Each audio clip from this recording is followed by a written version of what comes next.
नमस्कार, मानस Mishra on news India में आप सभी का बहुत बहुत स्वागत करता हूं। अभी हालिया में चीफ जस्टिस ऑफ इंडिया को लेकर के एक वकील ने, सीनियर वकील ने जिस प्रकार से सुप्रीम कोर्ट में उनको ऊपर जूता फेंकने का प्रयास किया और फिर एक मामला आ गया है जहां सुनवाई के बीच जूते उछाल दिए गए जज के ऊपर। क्या हुआ पूरा मामला, सीजीआई का जो जूता हुआ था उसके बाद, ये पार्ट 2 आपको दिखाने जा रहे हैं। क्या है पूरी की पूरी खबर, अनुरोध करेंगे इस पूरे वीडियो के कमेंट बॉक्स में इस पूरे प्रकरण पर एक एक पार्ट पर अपनी राय प्रतिक्रिया जरूर देते रहेगा और वीडियो को लाइक शेयर जरूर करेगा। दोस्तों, कल्पना कीजिए एक ऐसी अदालत का दृश्य जहां न्याय की उम्मीदें टूटने के कगार पर हो। मंच पर बैठे जज वकील बहस कर रहे हैं और अचानक हवा में उड़ते जूते दिखे, दनादन एक के बाद एक, गुस्से की आग जलते हुए। और ये कोई फिल्म का सीन नहीं बल्कि हकीकत। भारत की न्यायपालिका में एक काला अध्याय है जो अब पार्ट 2 पर पहुंच चुका है। जी हां, सुप्रीम कोर्ट में सीजीआई बीआर गवई पर जूता फेंकने की कोशिश करना अभी ठंडा भी नहीं हुआ था कि गुजरात के अहमदाबाद कोर्ट में फिर वही हंगामा हुआ। एक शिकायतकर्ता जिसके पिता पर 28 साल पुराने मामले में हमला हुआ था, फैसला सुनते ही भड़क उठा। जज एमपी पुरोहित पर दोनों जूते फेंके, गालियां बकी और पूरा कोर्ट हिल गया। क्यों? क्योंकि न्याय जो 28 साल इंतजार करवा चुका, आखिरकार आरोपी को बरी कर दिया। रुकिए, क्योंकि ये सिर्फ जूते की कहानी नहीं है, ये उन लाखों लोगों की चीख है जो न्यायपालिका के जाल में फंसे हुए हैं। देरी, भ्रष्टाचार, पक्षपात, ये सब अब सड़क पर उतर आया है।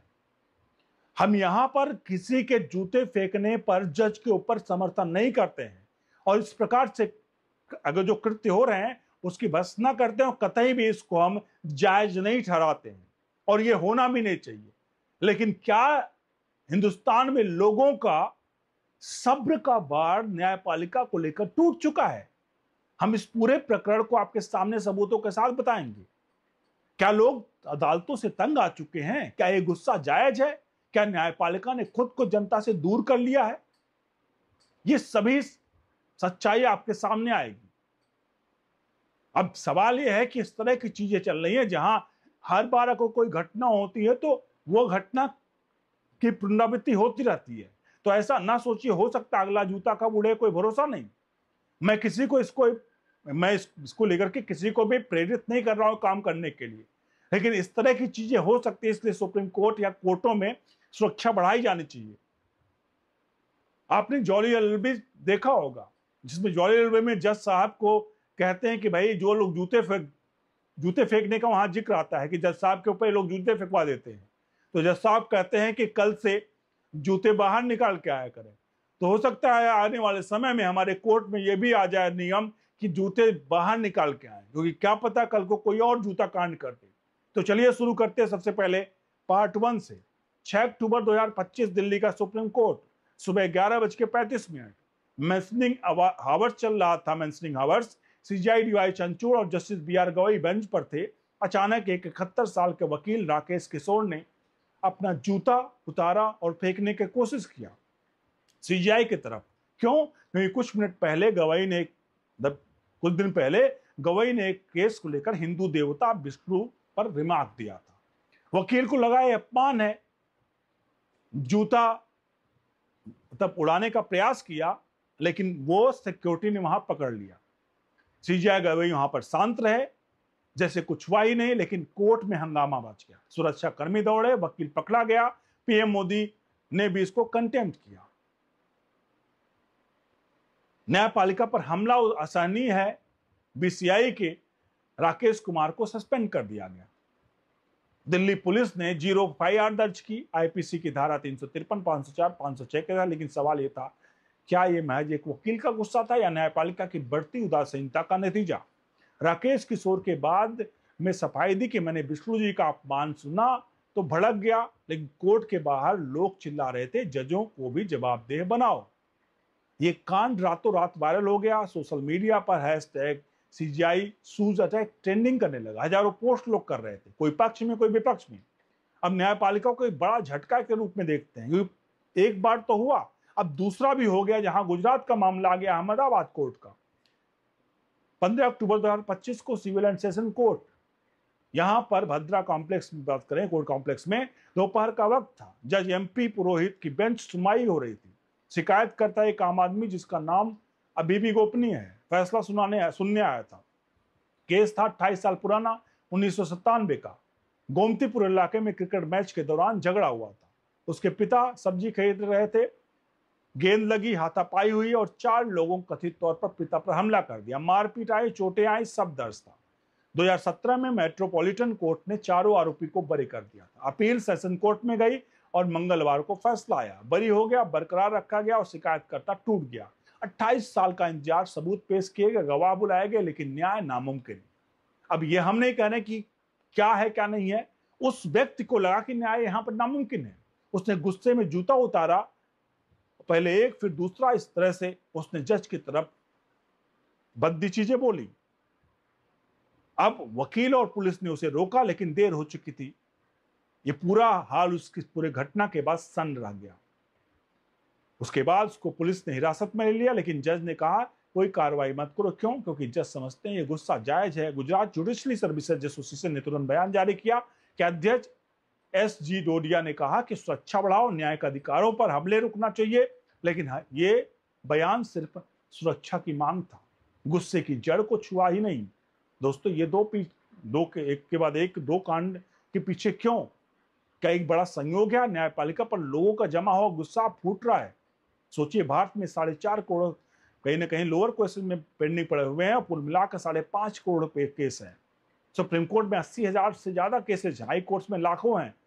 एक आदमी को 20 से 30 साल लग जाते हैं केस को सुलझाने में। जैसे अहमदाबाद वाला केस 1997 से 2025, 28 साल। पिता का हमला, चोट, दर्द सब भूल गए। आरोपी आजाद, शिकायतकर्ता जेल की नजर में कहीं नहीं। और ये न्याय नहीं, ये मजाक है। लोग चिल्ला रहे हैं, अदालतें अमीरों के लिए, गरीबों के लिए जेल, भ्रष्टाचार, ये सारी चीजें बहुत सारे लोग कह रहे हैं। अब ये चीजें, ये मैं नहीं कह रहा हूं कि ये जज ने फैसला गलत सुनाया, हो सकता है चीजें गलत रही हों, लेकिन आखिरकार इस तरह की चीजें हो रही हैं तो एक बार जरूर एक रिपोर्ट, क्योंकि एक रिपोर्ट कहती है कि 40% जजों पर ट्रांसफर के लिए पैसे की अफवाहें भी आती हैं और पक्षपात भी आता है। हाई प्रोफाइल केस जल्दी सुलझा लिए जाते हैं, आम लोग केस में धूल चाटते रहते हैं। आखिरकार एक जूता का केस था जो 25 साल चल गया। तो इसको थोड़ा सा सेंसिटिव मुद्दे हैं जहां इनको समझना चाहिए, क्योंकि जज भी खुद संविधान से ऊपर नहीं है। अब इस गुस्से की गहराई अगर समझिए तो समझिए 1997 का मामला और अब तक ये मामला 2025 में आता है, वो भी बरी हो जाता है। अब यहाँ 2 पॉइंट है कि आखिरकार 25 सालों तक इतना वक्त जो लग गया, 27 साल, आखिरकार इस समय में, इतने समय में दोनों पक्ष, एक पक्ष जिसको बरी किया गया, यानी कि उसको 25-26 साल तक उसको दौड़ाया गया कोर्ट में, उसने जूता फेंका है, उसने मारा ही नहीं था उसके पिता को। हम दोनों पक्षों की बात करेंगे। दोनों जगह न्यायपालिका कहीं ना कहीं सवाल खड़े होते हैं। आज जाके उसको बरी किया गया, आखिरकार इतना प्रक्रिया क्यों लिया जाता है छोटी चीज पर? जहां एक व्यक्ति को जूता मारे, कोई मर्डर का केस नहीं था और चलता रहा। तो ये समझने की वाली बात है। और इस सबको लेकर के मुझे लगता है सोशल मीडिया पर जो लोगों का गुस्सा है, ये न्यायपालिका के लिए आर्टिकल 21, जहां जीवन का अधिकार, जिसमें न्याय तेज शामिल है, लेकिन हकीकत है कि 5 करोड़ से ज्यादा केस पेंडिंग है, 25 लाख जजों की कमी है। एनजेएसी को सुप्रीम कोर्ट ने रद्द किया है, खुद अपॉइंटमेंट पर कंट्रोल करती है कॉलेजियम के जरिए।